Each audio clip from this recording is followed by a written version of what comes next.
have a really healthy agenda, and I only have an hour with you. So we're gonna spend the next 20 minutes getting as far as we can, understanding we're probably not gonna hear from every single table. But I'll have the notes, and hopefully they've been written legibly enough for me to be able to read and summarize. If you took the notes and you think I might have a little trouble, feel free to just put your name on there so I can check in with you later if I can't read some of the writing. So what we're going to do is we're going to do one key priority at a time. And I'll hear from one table with key priority number one table with 2, 3. I want to get through and have some balance with all 5, and then we'll go back around and hear another 1, another 2, and do it that way and get as far as we can for any additional ideas that people may want to share.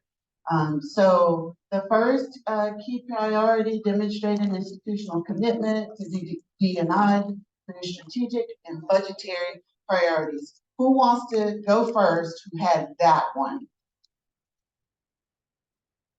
I'm sorry, I can't hear over the cacophony of voices of people who want to go first. Okay, thank you. Thank you. Go right ahead. If you need the mic, how about? No, I got a loud voice. You sure? Okay, because I'll bring the microphone for anybody that needs. All right. So some of the things that we came up with was budget to ensure training. So each department kind of a representation. So it looks like a liaison for the department. So that way it can trickle back into the department without overloading the whole department, but yet really being connected. So ensuring that those ideas are shared collectively. So the 2 pieces were almost like one, question 1 and question 2 for us. That's kind of how we responded to the priority. Okay, thank you, thank you. And if you would, I was kind of sort of joking with that handwriting, but if I do need to check back in with anybody for clarity and making sure that I'm accurately representing your ideas, if someone could just put a name in, and that way I can check in with someone. Anything else from this table on this? All right, thank you. Okay, so key priority number 2, create and nurture a campus climate that is committed to and that celebrates DEI. Yes. And this will not be controversial, that is less to use the word. But our group talked about the fact that we really wish we could talk about ourselves as a community versus a family. Because what we talk about here on campus is family is very dysfunctional. And we are not a family. We're a community that we have to come together and learn to belong and work together. But when you start talking about family, it's like you can't have those uncomfortable conversations. Because we're talking about how when you get a family together, how oftentimes when you get together as a family, do you avoid those conversations because you're trying to keep family peace? So what we said was get rid of the word family and talk about it as a community, because that's what we want to be. We're an institution. We're not a family. We're an institution. Thank you. It's really interesting because coming from Clemson, there was a similar conversation. We have a president that loved to say Clemson family, and there were people that were really pushing back against that word. So it's interesting that similar conversations are going on here as well. There was a hand. Yeah. Can everybody hear? Can you?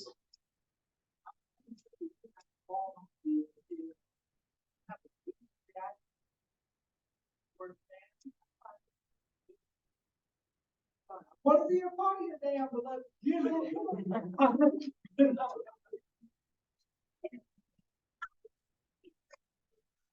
that y'all brought that up, so thank you. Because what ends up happening too is when you need, because we are principle was about accountability in part, and when you try to hold someone accountable, it's really easy for people who are at the top of that family to turn that concept into you're tattling or you're telling or you're betraying, or it becomes a really kind of difficult place to hold people accountable when we're all a family.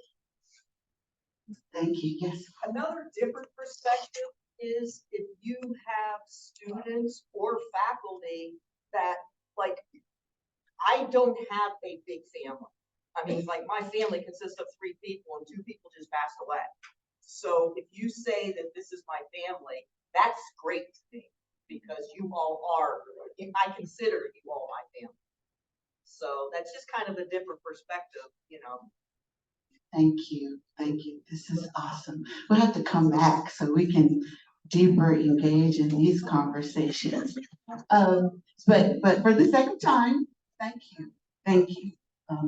The third key priority, recruit, retain, and support the advancement of faculty, staff, and administrators from underrepresented and/or marginalized groups. Yes, can we go? And if you need the microphone, let me know. Actually, however, I think it's an inclusion issue, to make sure people who speak have a mic, please, for people who can't hear well. Thank you. Okay, can you hear me now? Yes. Okay. You're gonna regret me anyway. Yeah, one thing we talked about in a lot of different ways is this whole idea of culture that was mentioned yesterday. But this idea that culture is all of our responsibility to be supportive and move that culture and reinforce. We mentioned that we've come a long way in the recruitment of women and other underrepresented groups. We have a long way to go yet. And one of the bigger problems is retention. And how can we overcome some of the generational differences and attitudes and approaches to inclusiveness, because that's a challenge for everyone to move forward. And how can we find ways as a faculty and an organization to include these underrepresented, marginalized groups, have a voice that is heard and a footprint that's more like a dinosaur in fossil rather than on the beach where the waves wash it away the next storm that comes through. We talked about needing a long-term strategy, not a short-term strategy, and that ties into the point you made earlier about when you leave, we want to make sure we have capacity. Excuse me, if you leave. Okay, we have capacity to do some of these things. It's fine to say. Well, we'll talk afterwards. Okay. This idea that when we take these actions, they have to be with intention and a purpose behind it that everybody knows and understands. That actions are much more important than words. So where's the beef, so to speak, as we go through and move these things? It's a responsibility of all faculty to embrace and reinforce the culture. And we mentioned that oftentimes the first people we meet are those that don't want to be there and don't want to be around. Because by the time they meet the organizational leadership, they already know who the bad people are and who not to talk to and where not to eat. And that's important. And we have to live inclusiveness, not talk inclusiveness. And that's the responsibility of all of us to make sure those things happen. And I wrote my name and everything. You can't do anything else. All right, see if I can do this from here. So Altheia. number 4, Altheia. provide all members of our campus with learning and professional development opportunities to increase cultural competencies and deepen understanding of their position in a diverse world. Who had that one? Okay, so to address the first part, better utilize January term for professional development. This could be a good time for virtual training. We also said this upcoming training is already a step in the right direction. Also some scaffolding options to allow deeper dives into different components of DEIB, like equity or inclusion. And we also said for that first part, incorporate DEIB if it's not already into college life courses, focusing on how faculty are trained. And then it's a part of the course for all students going into that. And then the second part, faculty should attend more training, be more involved, and also take some responsibility to have some self-reflection in increasing our awareness and then taking action.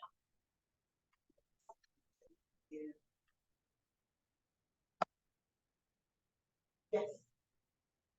Yes, thank you. So this actually is a little bit brave, I feel like, for me, because for me, I have to just admit, sometimes it feels uncomfortable to even have discussions about this kind of diversity. Part of that I also have to admit is because sometimes I've heard derogatory comments about my own category of white male that comes out. I just have to admit that sometimes it hurts. And so generally, I feel that we should think about, what's a model for, for expressing uncomfort and sort of tackling moments like that. What does the model look like that sort of establishes a universal set of values that everybody can buy into about how to engage and how to have conversations? And, what does that model look like that can be kind of equally applied and universally just held as general truths of equality and truths of, that we can all stand behind for the community.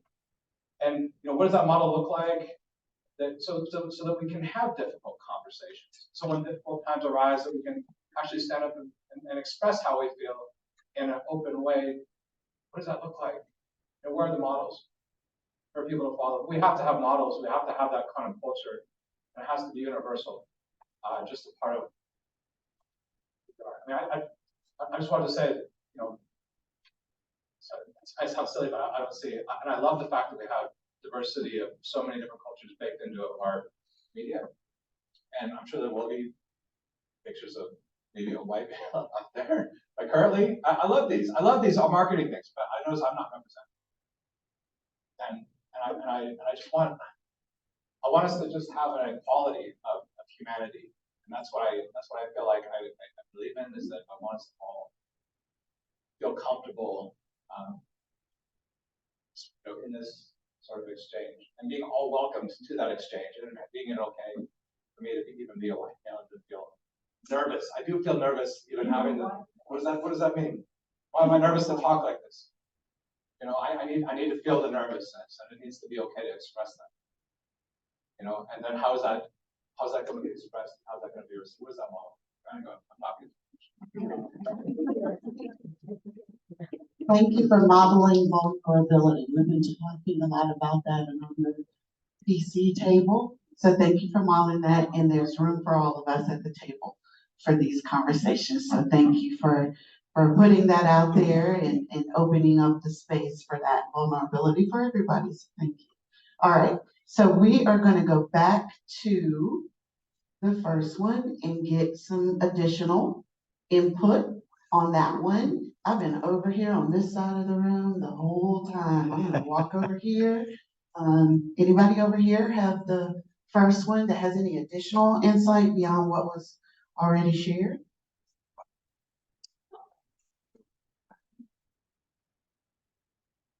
The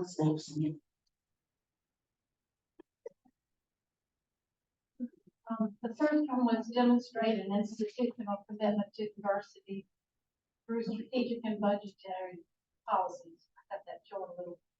But one of the things we talked about was maybe in hiring, make connections with the colleges and universities to hire their graduates, appropriate titles, of course, and then also connect better with alumni. Appreciate that. Add something to that? Yes. I know both of y'all's hands went up, so apologies. I think a big part of this conversation with being able to make strategic budgetary priorities is to have policies in place. So first, are we structured enough to have a policy on what DEIB looks like, what this is supposed to be, how do we escalate concerns? But then the secondary part of that is how do we make that policy adjustable for everybody's individual situation? Things come up, priorities change, cultures shift. So I think we need to first create policy procedures, we have structure, and then make it flexible enough so we can actually work within that structure. And I think we're lacking in that a little bit. I would agree with that assessment, so thank you very much, based upon my almost 3 months. All right, so number 2, anybody else have number 2 that has? All right, so we're the teacherette table. And this speaks to us, this speaks to our heart when it comes to diversity, equity, and inclusion. It's a living and it's a breathing thing. It happens all the time and it's always going to change. And so we always try to think outside the box and how we can improve on this, because this is what we want our teachers to have when they go into the classroom and teach our future kids. So one thing we talked about is equity. And we're thinking outside the box with our programs.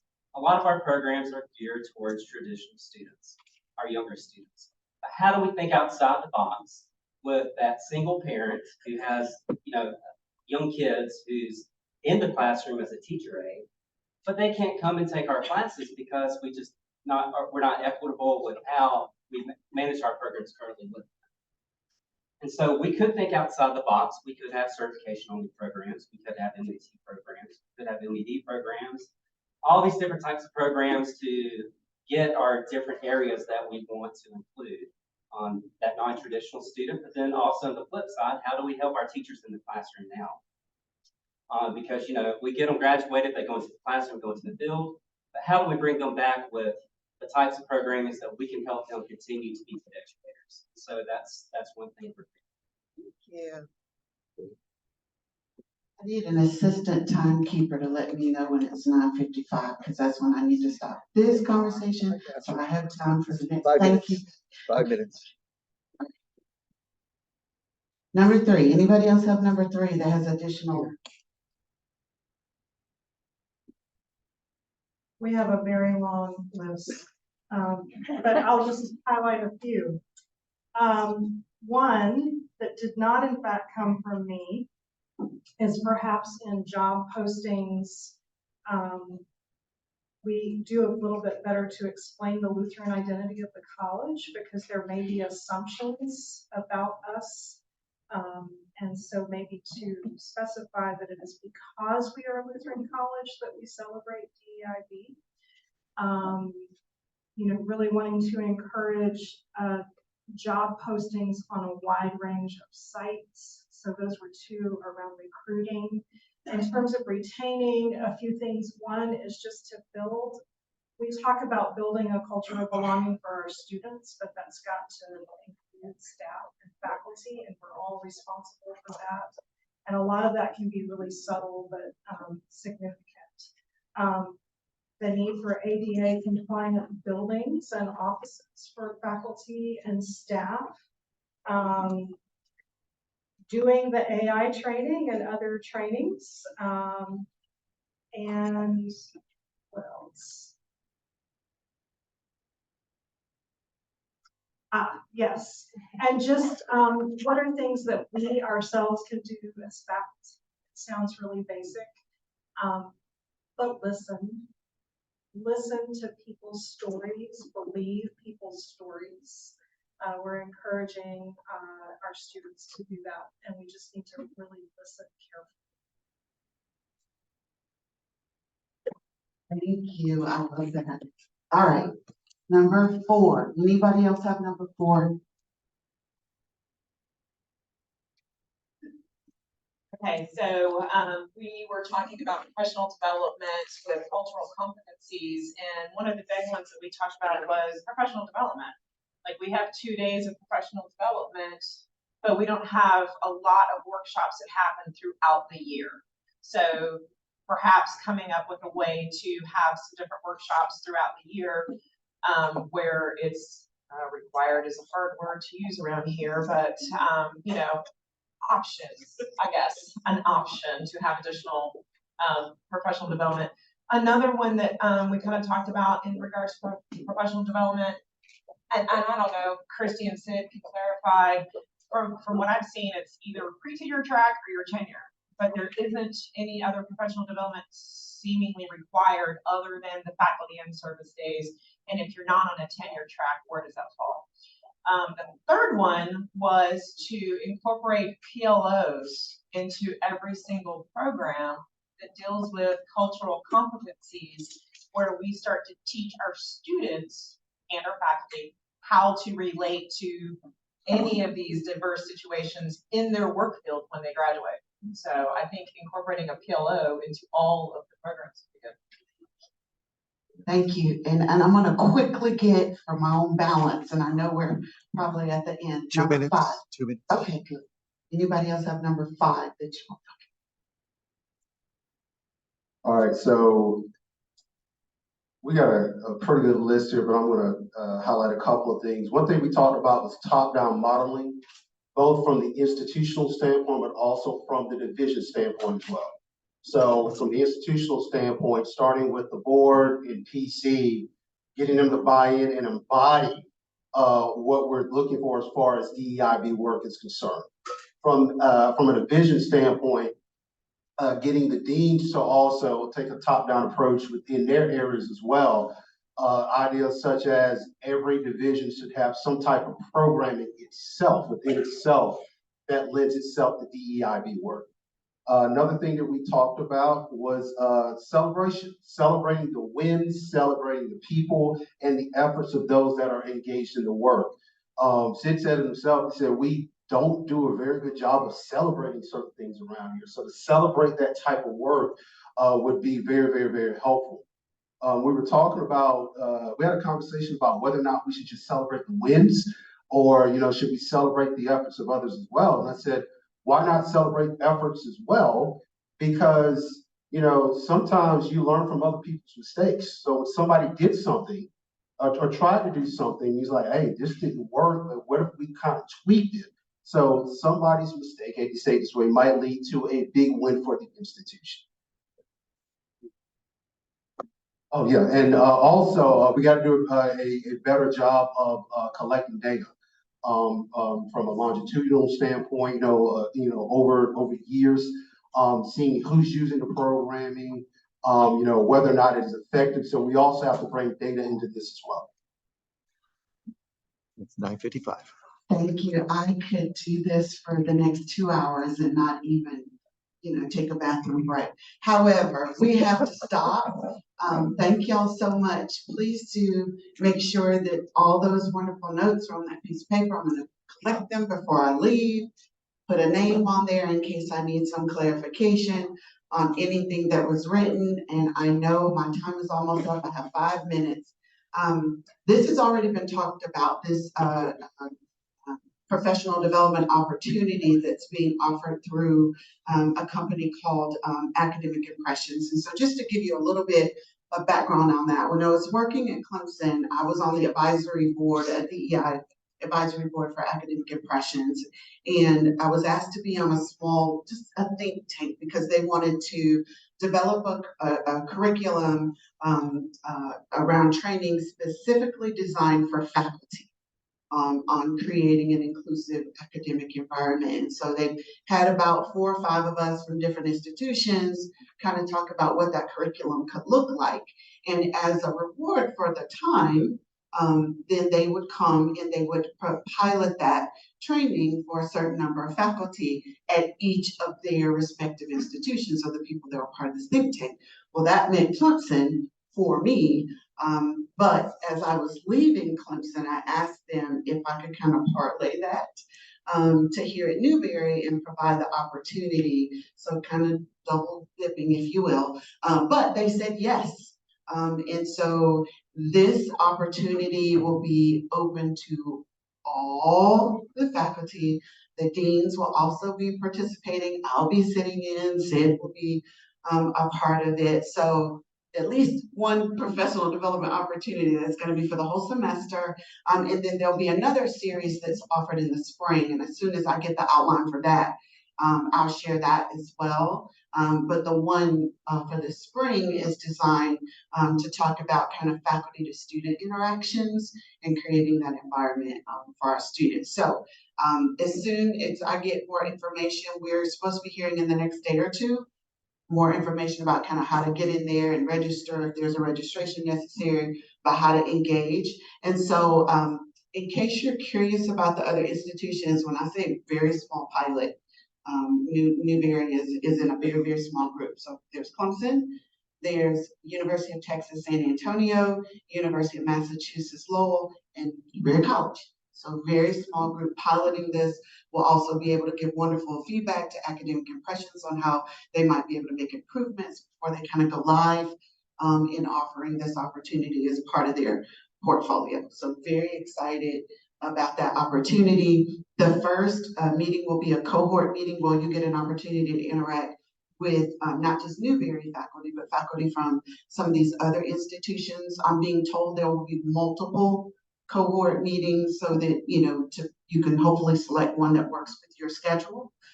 So there will be multiple opportunities for that. And then the rest will be asynchronous. The learning modules, you do them at your own pace. They'll be done in like 10-minute micro learning modules. So you don't have to kind of sit there over an hour, but can digest that in a way that works for you. And then another end of the semester, in-person virtual cohort meeting to kind of wrap things up. And then we're trying to organize Newberry specific end of semester meeting for those who are interested in getting together and processing our learning together. What does this mean for Newberry and how do we want to use this to make Newberry better? And hopefully have a similar thing to happen at the end of the spring as well. So be looking for more information about that. Also, professional development recertification credit. If that means anything to you, the answer is yes. This will qualify for that. We had a faculty member that asked about that. Dean Fernandez has said if you want that for this training, to contact her, and she will have you fill out whatever paperwork is necessary for that, but it will qualify for that. So if there's anybody that's interested in that. And the last thing I will mention is related to data. I've got a handle at least a little bit on what data is available for us about our students, faculty, and staff, what's not available to us. We have a new director of institutional research who's been here a month. We've been joined at the hip, and unlucky for him, his office is just a few feet away from mine. So I'm constantly over there talking about data that I need to inform us where we are so we know where we want to go. And so looking at our student data, we're really limited in the information that we have on our students to the questions that are asked in admissions or housing intake forms. So we've developed a form that's going to give us an opportunity to get a little bit more information on our students so that we have a better sense of just how diverse that student body is so that we can make sure we're deploying our resources to support our diverse student body as best we can. So that form will have things like preferred name, religion. We're at a Lutheran institution that espouses to being open to other religions and faith traditions. And so let's see what that looks like. Let's ask gender beyond the binary, and sexual orientation and disability. And so what does our student body look like and how can we better support them? Well, we need to ask the questions in order to get that information. So I've been told that the sweet spot for new students is to give them that information on or around August 17th, which is tomorrow, before things get too out of whack for them, and that for returning students next week for them. So those will go out somewhere around those dates. I would just ask for your support in encouraging your students to just take 2 minutes. It will not take longer than that to complete the information form if they so desire. It's completely voluntary for them. And then we want to also be able to share the information out. We talked at our table about transparency. If you're going to ask people to complete this, let's share the results back out in an aggregate form.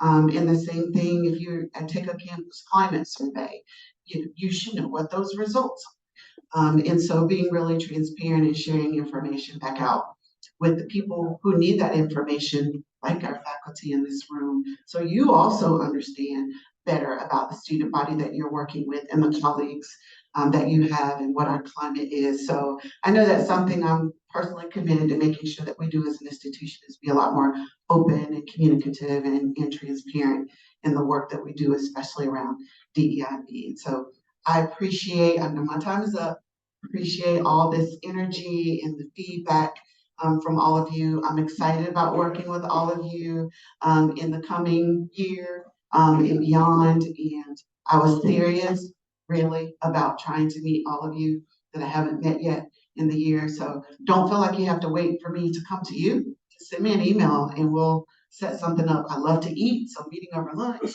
is also awesome. So thank you for your time and looking forward to working more closely with you. And I'm gonna come around and pick up all of those sheets, okay? Thank you.